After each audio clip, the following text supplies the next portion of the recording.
Hi, everyone, and welcome to ESL 3-4. This week with Delgado Adult Education, the topic is health.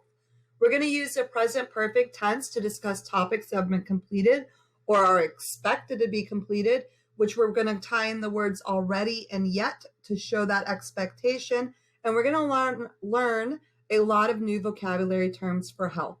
So the present perfect tense is for actions completed in the past at an undefined time. We often use this to form questions. Have you taken your medicine yet? Have you scheduled your doctor appointment yet? Right? So we have a bunch of vocabulary terms this week in the health category. Read those over yourself. And we're going to combine them with the terms yet and already to show some examples of how this works. So as you can see, first off in the diagram, yet comes at the end of the sentence and already comes in between the helping verb and the past participle, like in the middle there. So we'll use yet to first ask the question. And then if the answer is no, we can use yet again. But if it's an affirmative answer, if the answer is yes, we're going to need to switch and use already. So to ask so we might imagine that we're at the doctor's office and we get up and we leave and we go to the restroom. When we get back, we might ask the person sitting next to us, has the receptionist called my name yet? And they could either say, no, she has not called your name yet, or they could say, yes, she already called your name, right? So we use this when we're not really sure if something has happened or not. It's a question. So we've combined that with the vocabulary terms. Read these sentences over to yourself, read them out loud, write down your notes, study, study, study. All right, for our reading topic, we're going to be reading about the different varieties or the different types of doctors that we have.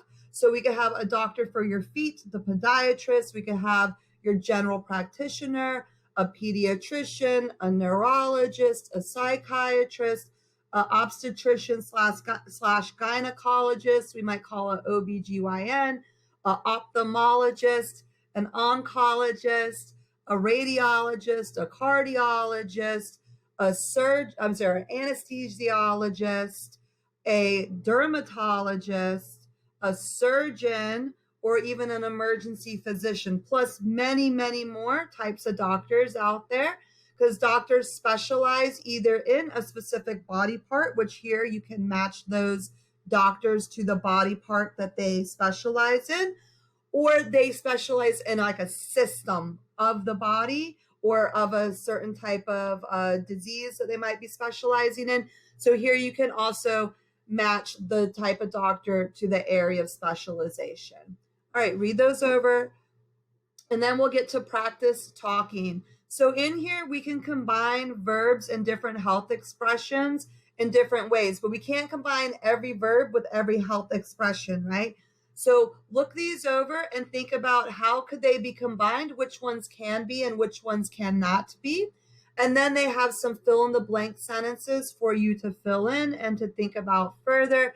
Then we have a list of some language and health expressions that can be combined with separate verbs. And you can put these in present tense, past tense, present perfect, whatever you want to do, just combining the term with the verb to get that whole phrase together.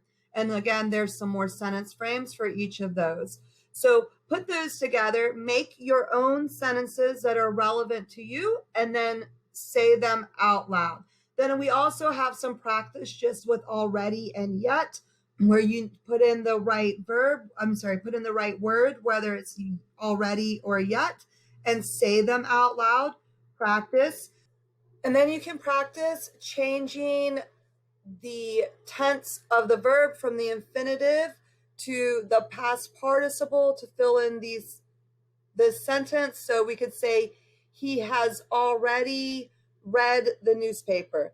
He has already drank a cup of coffee, etc. So change your infinitive into the past participle here.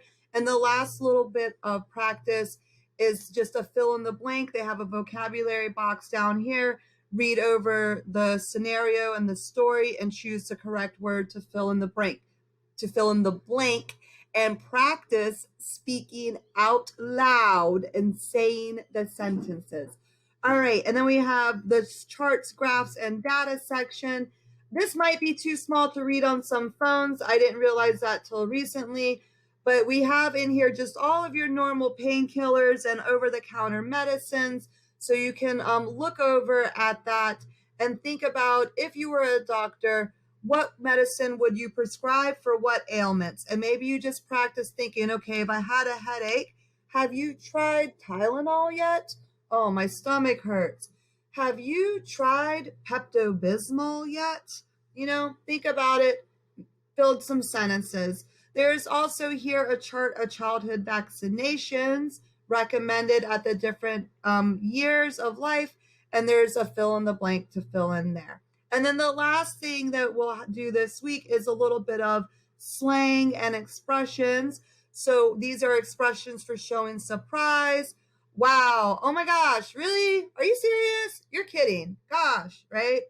So there's just some scenarios for you to read them over, look at that language in place, how it might be used, try to use it yourself, and that will be the end of it.